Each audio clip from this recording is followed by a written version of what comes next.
Alors moi j'ai rejoint MMI parce que j'ai vu qu'ils proposaient une formation qui était assez polyvalente et que je savais déjà que je voulais m'orienter vers quelque chose qui contienne de la créa et que j'aimais déjà bien l'informatique, donc je me disais pourquoi pas allier les deux. Les études après MMI, je sais pas, je compte les continuer. Je sais pas exactement en quoi, j'aimerais bien faire quelque chose comme du web design, UX, UI design, tout ce qui est expérience utilisateur, développeur potentiellement, même si c'est pas mon fort. Commencez les projets dès que vous les recevez parce que faut pas les accumuler. C'est une grave erreur.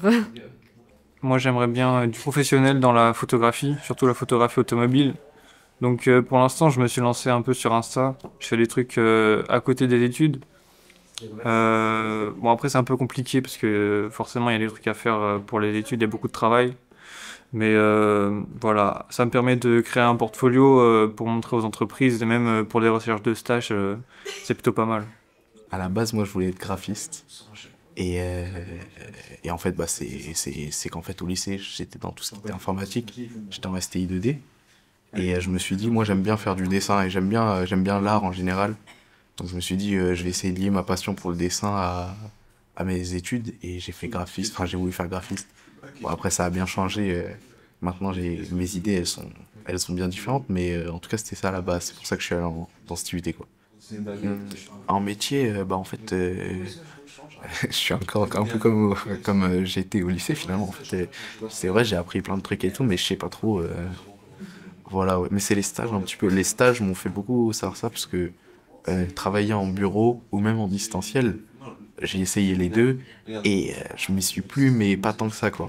Et en fait, je me dis que si je vis de mon travail que par la paye à la fin du mois, c'est que je suis pas trop fan de mon travail, tu vois.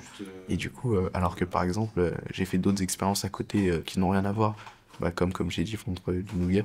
Et c'est j'étais les mecs chiants dans les commerces qui t'appellent pour goûter alors que tu veux juste faire les courses. Et bah moi je faisais ça. Je me suis dit, purée, c'est marrant quand même. Et, euh, et du coup, bah, ça m'a ouvert un petit peu à d'autres idées. Je me suis dit, en vrai de vrai, j'ai des connaissances et ça, c'est super. Enfin, maintenant, je sais des choses et je pourrais m'en servir pas pour faire des choses qui sont personnelles à moi, même si, voilà, comme sortir un jeu, par exemple. Sortir un jeu, on m'aurait dit ça au lycée. Je me serais dit, ouais, c'est un rêve, mais jamais de ma vie je ferais ça, quoi. Alors qu'en vrai, de vrai, c'est pas si inatteignable finalement. C'est juste question d'apprendre. Et je pense que sans études, on peut avoir la motivation, il y en a, ils sont très motivés, mais moi, je sais que tout seul à la maison, apprendre tout ce que j'ai appris dans ces études, je pense que j'aurais été juste en train de jouer à LoL toute la journée, et voilà, quoi. Enfin, j'aurais jamais eu la motive d'apprendre autant. J'aurais peut-être appris, mais jamais autant. Et puis, euh, et puis voilà, du coup, ouais, faire un peu des projets, tout ça, et sinon, voir tester plein de travaux. Euh, Moi, je veux tester beaucoup de choses, j'aimerais bien découvrir plein de choses. Et donc, je veux pas me limiter forcément au graphisme et à ce que j'ai appris ici, même si je pourrais m'en servir. Voilà quoi. Pour performer vraiment dans ces études-là, c'est pas comme en médecine, tout ça, où c'est beaucoup de compétition. Là, je pense sincèrement qu'il faut vraiment le voir pour soi, dans le sens où se dire, ok, qu'est-ce que j'aime finalement? Parce que c'est une étude qui regroupe beaucoup de choses. Par exemple, si t'aimes l'audiovisuel, et bah vraiment s'y mettre à fond et pas se limiter qu'aux études, se dire j'apprends des choses. Là, je suis en train d'apprendre des choses qui vont me servir dans ma vie en général, quoi. Pas se dire j'étudie pour le travail plus tard, parce que finalement, avec l'IA, tout ça, il y a 10 millions de travaux. En fait, il y a plein de débouchés, quoi. Mais même hormis le travail, se dire là, voilà, moi, on me donne un logiciel, on me dit fais quelque chose en 3D, je saurais le faire.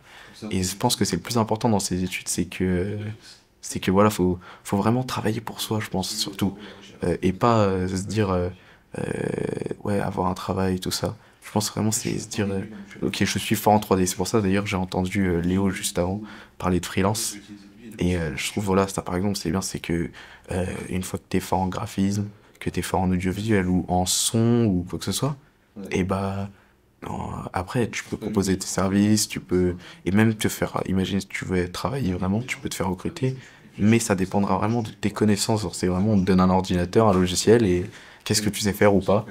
Et, euh, et du coup, c'est pour ça que j'aime bien ces études. C'est pour ça vraiment j'aime bien. Je pense que tout le monde a ses chances, hein, en vrai de vrai, si on aime bien être sur l'ordinateur. Et, mais ouais, c'est vraiment, tout est une question de connaissances et de, tu touches un peu à tout et tu te centres sur ce que tu préfères et t'apprends au max, quoi. Tu passes ta vie sur le logiciel voilà quoi.